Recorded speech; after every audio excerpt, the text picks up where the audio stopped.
Sophie doesn't care about the gender of the baby. Her most passionate desire is to give birth to a healthy child on her own.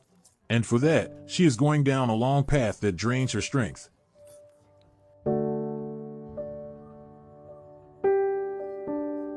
My husband and I have been together since 2007 and are delighted.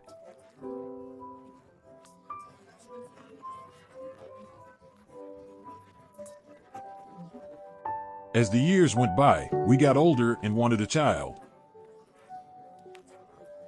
At 25, I decided we would start the project, and as we hoped for it, unfortunately, it didn't work out. Yes. In 2017, there was a moment when we decided we needed help.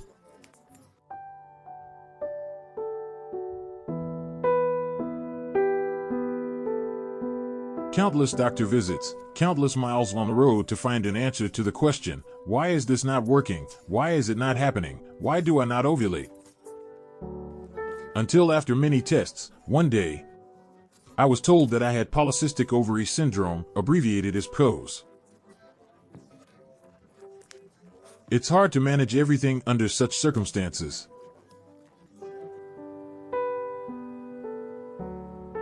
So far, Sophie has made 10 attempts. 10 times an embryo was transferred to her. 7 times she got pregnant, but it didn't work out. Sophie had 7 miscarriages.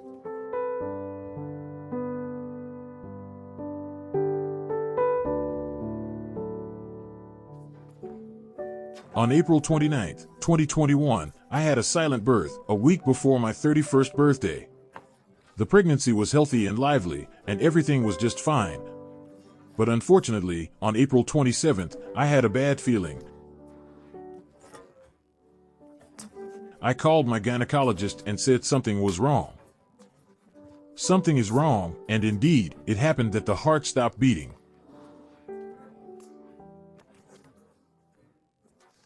I was then 15 weeks pregnant, and we would have had a son. We could determine this based on the ultrasound, but unfortunately, it did not work out. The child did not survive, and Sophie chose not to have a C-section but to give birth to the baby by herself. It was a silent birth, as there was no scream after birth.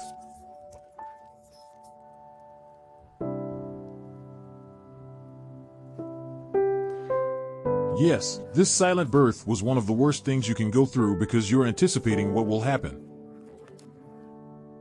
15 weeks of pregnancy, 12 weeks were behind.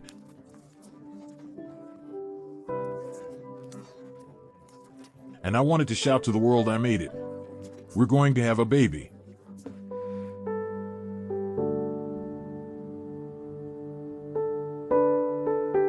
The fact that the child was born dead has nothing to do with Sophie's polycystic ovary syndrome. During pregnancy, highly adhesive fibrous formations can occur in the uterus. In extreme cases, they entangle the umbilical cord and block the blood flow. This way, the fetus becomes unviable. According to statistics, this happens in 1 out of 10,000 pregnancies. And the fact that there was a child, it was the first time I thought, I don't want to go through this again, I know for sure.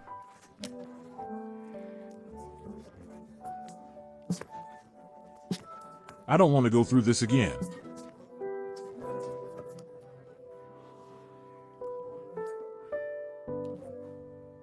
And yes, I thought this path was thorny for the first time.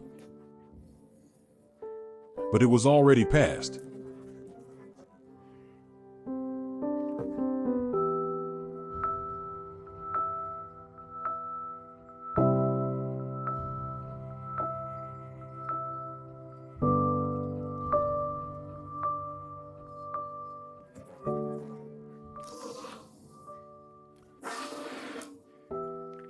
I must add something else.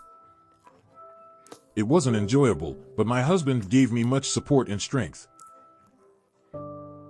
Yes, by telling me, but look, we were able to get this far. We were able to get pregnant, we had a viable pregnancy, we could have had a son. And he already had everything. toes, ears, a nose, everything was in place. And these words gave me so much strength that I thought, yes, he's right. It's true, it was our baby, and we gave ourselves some time and enjoyed the summer. And we've been through so much beauty together, and then the strength returned, and I thought to myself, now is the time.